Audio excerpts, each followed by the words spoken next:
Second namang sample ko is yung sa second person, singular. Tom crayon.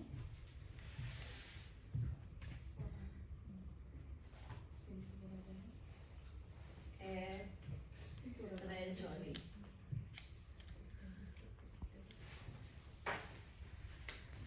Ang lapis mo ay maganda. So, yung lapis. So, tumutukoy siya sa gamit, isang gamit lang. Tapos tumutukoy siya sa second person, tinutukoy niya sa ibang tao. Hindi ko lapis, so lapis mo. Ang lapis mo ay maganda.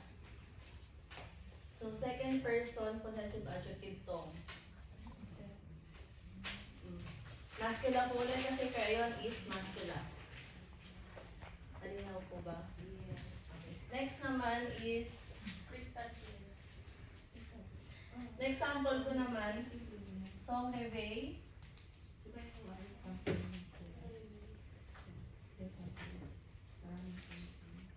Marong. Yung reve na to, ibig sabihin po niya is alarm clock.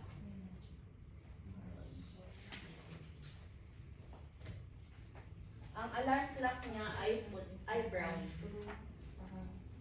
So, ang gamit kong possessive adjective is song. Pertain ako sa reve ko is singular lang, isa lang siya. So, kaya ang gamit ko is song na pertain sa gamit ng third person, so sa ibang tao. Next. Again, ang reve po is masculine. So, yung critic ko best friend ka talaga.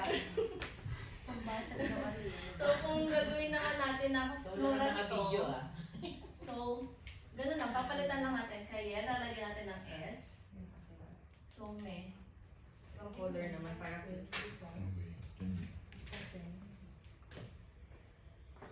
kung gagawin natin siyang plural, may kaya. Kayes. Kaye. May kaye, eruj. Ang mga notebook ko ay pula. Yan, nag-add lang ako ng S. So, ganun din naman sa crayon. Te. Oh, ang galing nyo. Fast learner kayo.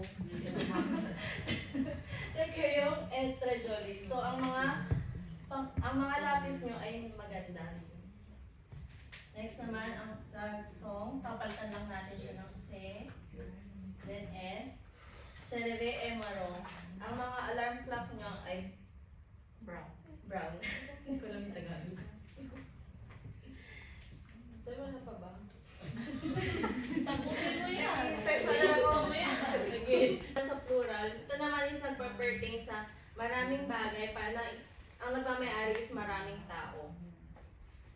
Lino po. So, dito sa first graph natin, sa first line ito is isang bagay, nagmamayari isang tao.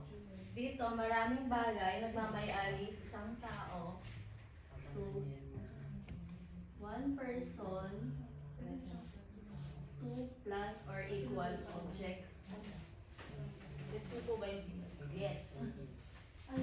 So, dito naman is two plus or more pertaining sa one object.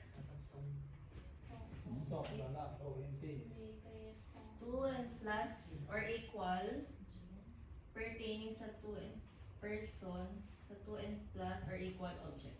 So, tumutukoy sa maraming nagmamayari sa maraming bagay.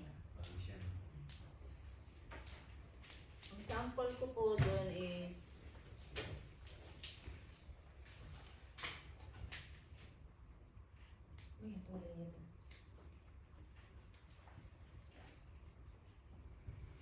Senot aparto mo.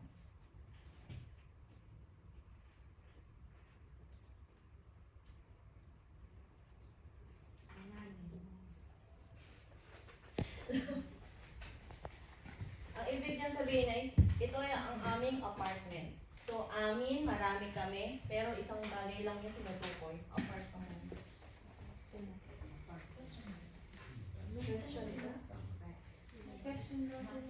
Yes. Sige lang. Ano sige? Sige, continue na lang. Okay. Next naman is yung sabot.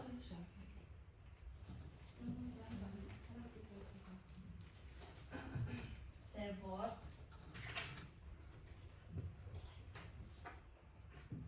Ordinator. So, ordinator is pertaining po sa computer.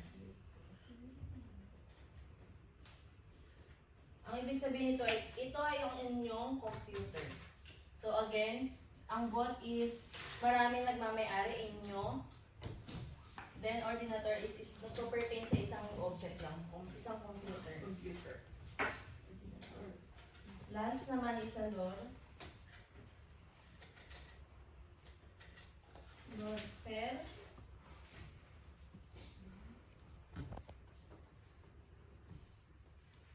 And medisa.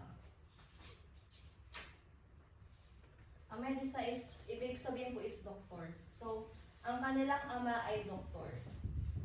Kanila, so third person, maraming tao, nagpa-pertain sa isang bagay. Si father, so, father. So, isang author. Sir, ito. Sir, credit ko talaga. I'm proud of you. Thank you. So, kung gagawin natin siyang plural, papalitan lang natin yung not ng no. Aparto mo, lalagyan natin ng S. Seno, aparto mo. So, ang aming mga apartment. Next naman, sebot ordinator. So, gagawin natin vo. Sebo ordinators. Ang inyong mga computer. So, maraming mga tao, mga computer, maraming mga bagay. Plus, yung lure pair. So, yung lure is lalagyan lang natin ng S. S. So, ang inyong mga ama ay doktor. So, maraming mga ama ay doktor. Question po.